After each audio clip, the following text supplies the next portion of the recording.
Hello everyone, my name is Bryan Brewer. I'm the founder of Funding Quest here in Seattle, Washington, and I'm presenting today at the Founders Live Influencer Series, and our topic for today is Business Plans 101. What are the key documents that you need to include if you're going to be seeking investment for your startup? But first I'd like to just preview a little bit about the investor funding process. So let's take a look at this slide, and just to refresh your memory that I break it down into these 5 steps. Number 1 is to create an investor ready startup. That's a key process. You have to have your business has to be fundable before you go present to investors. Step 2 then is structure a term sheet, and we'll talk about that in another Founders Live series event. Then you have to get out there in step 3 and connect with investors. And number 4, give your pitch, and then number 5, close the deal and collect that investment money and start executing on your business plan. So what do you need? What kind of documents do you need to go out and do this? So I'm going to focus on the 4 key documents that form what I call a business plan platform. Now, the first document I want to talk about briefly is the executive summary. It's a usually 1 or 2 page document that's designed to be a teaser. There's also the investor presentation, which is your PowerPoint deck and your slide deck that you use to present to investors when you're having an in-person meeting. Then finally there's the business plan, which is a longer document that embodies more details. And the 4th document is your financial projections, and that's a detailed spreadsheet that underlies all of these other documents, and you use a summary of your profit and loss statement in each of those. And we'll go into that in a little more detail in this presentation. So let's jump in and talk about the executive summary. It's usually 1 or 2 pages long, and its purpose is to generate interest. The purpose is to get someone who reads this to say, hey, boy, this sounds kind of interesting. I might be interested in investing in this. I'm going to contact this entrepreneur and set up a meeting. That's the whole purpose. It's a teaser. And so if you think about it in that way, if you think, well, what do I have to do to get someone to call me? Then you have to create it as a compelling document. You have to say things in there that will tantalize the reader to say, well, gee, what is that? You don't want to give all the details because, remember, it's an executive summary. And if you can keep it to 1 page, that's better. And another tip that I want to give people is that when you write your executive summary, is you lead with your strong points about your business. If, for example, if one of the key strengths of your startup is that you have a strong management team, then lead with that in the executive summary. If it's something about your product adoption rate or the size of the market or the opportunity or the deal or whatever, lead with your strong points so that the person reading it will say, hey, this is good. They might even read the whole thing, but they'll get to the point where they'll say, all right, I want to take a meeting. That's the purpose. There's also, if you're familiar with the website gust.com, they have a 1-page format that kind of condenses everything into a real summary. And that's another useful way you can do. If you're on Gust, that's how you can do an executive summary. So the second document you'll need as you're approaching investors is your investor presentation. This is a set of slides. You typically use PowerPoint or something like that, and you create a slide deck to present the information in your business plan. Now again, when you're making a presentation with a slide deck in front of a group of investors, or whether you're doing it just one-on-one across the table from an investor, you have to keep it to the essentials. One of the key problems here is that so when you're giving the presentation is you get bogged down in a lot of details. So you don't want to put a lot of details in your PowerPoint pitch. You want to be able to hit the high points and stress the positives and generate some excitement there so that the investor says, hey, all right, this sounds good. I'm ready to take the next steps, and let's go from there. I recommend that you use about 12 or 15 slides, could be more, and really when you give your pitch, when you're talking to investors using your investor presentation slides, you want to create, the idea is to create something that's compelling, that will get them excited and want more. Remember, the purpose here of the pitch is you won't necessarily close the deal at the end of a pitch, although it can happen, but that's usually not what happens. The purpose here is to have more meetings or a continued connection and follow-up and continued communication so that you can give more information to this investor or the group of investors and lead them along the path. Remember the chart I showed you at the beginning where you get to close the deal. So you're pitching them and now you just want to close them. So you want to have more communication and connection with investors after this meeting. So the third document that you need is a business plan. Don't be fooled if you read some of these notions that you don't need to write a business plan to raise money from investors. That's simply not true.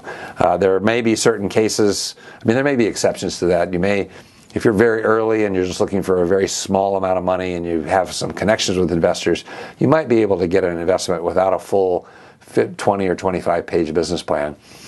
But there's a recent study done by the Harvard Business Review that says that, I think came out in the summer of 2017, that said that they did a study of a large sample of entrepreneurs, and they said the ones who went to the trouble to write a business plan were something like 16% more successful or viable as a startup. So the research shows that it does pay off. The business plan, again, it's 20-25 pages. You want to give details, explain your rationale. And the purpose here of the business plan is to facilitate the due diligence process for investors. They are going to want to dive into these details about your product, about your market, about your team, and start to do some research to make sure that you are who you say you are and all these things are true and if they make sense, and then do their own analysis of your business to see if it's worth investing in. So a good detailed business plan really can help speed the process.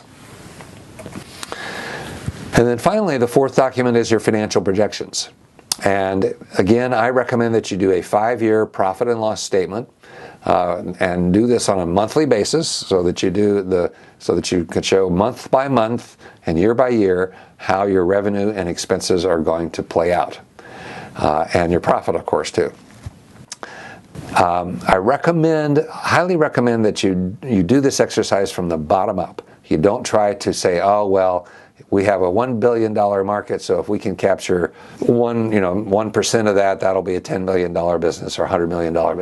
That's not the way to do it. You need to go, well, how are you going to make the first sale in the first month? And what kind of marketing expenses are going to drive your traffic and your conversion to build customers, and show how that builds from the bottom up over time. That's part of the purpose of the financial projections, is to demonstrate that you have the ability to plan and that you have knowledge of the key financial metrics that are driving your business. And finally, another reason for doing financial projections in this detailed manner is to show investors, to demonstrate the magnitude of the opportunity. In other words, are you going to be in 5 years, do you want to be a $5 million company, or a $10 million, or a $20 million, or a $100 million company? How big are you thinking? And of course, does that match? Does that jibe with the size of market and your business model as well? So all these pieces kind of fit together, and the financial projections help tie all these three documents together. So what do you do when you use financials in your executive summary? I recommend you put in just a summary table like this that shows 5 years and shows your key line items in your chart of accounts about revenue, cost of goods, gross margin, expenses, net profit, so forth, and maybe a few other non-financial metrics about the number of users you have or something like that. Remember, this is part of your summary. You just want to give a capsule presentation when you do this in your executive summary. The next way you use your financial projections is in your investor presentation. And here, what's most usual and actually the best for communicating is to show a chart or a graph. Because, again, when you're doing a pitch, the investors just want to get an idea, a rough idea at this stage of what you're thinking about in terms of your financial projections. If you continue with an investor along the due diligence process, they're going to want to see your source spreadsheet and dive into the financials fairly deeply. Yeah, that's often the case with investors, or at least somebody in the group of investors you're dealing with will want to do that. And then finally, in your business plan, you should have a more detailed set of financial projections, not the whole thing in your spreadsheet, but again, just year by year, and showing a lot more detail on the chart of accounts so that you can break out your various revenue streams and expense categories. The thing to remember is that you have this, even though you may not have created any of these documents yet, you have a core business plan, a core business information, your facts, strategies, tactics, and other things about your, how you're putting all these pieces together for your business. They just get expressed in different formats in these 4 documents. And so it's important to go through the process and do all of these.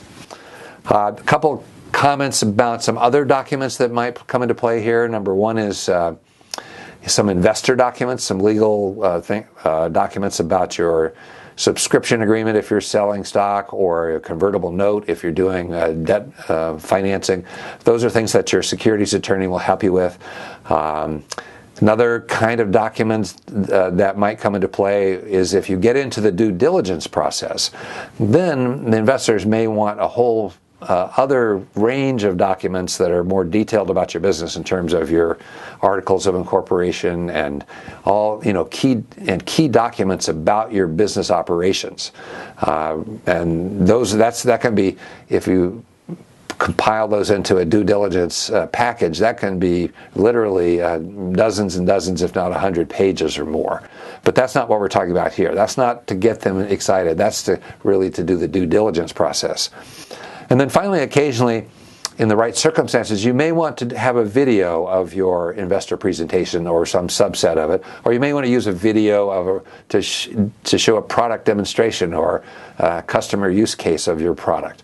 And that's okay too. Just one caveat is that when you're up in front of a group of investors and you have your slides are being projected, and it's always risky to depend on being able to show video in that context. So I recommend that you not do that unless you're very sure that the AV situation is going to support you and properly show your video and the audio that goes with it. So just a couple words to wrap up in terms of that first step in the angel funding process, having a fundable company. I recommend that you go to mfctest.com and sign up and take the free minimum fundable company test. It's 20 multiple choice questions, and you'll get some immediate results that will give you an idea about how fundable your company might be. And then finally, I offer services to startup entrepreneurs to help them accelerate their process towards angel funding.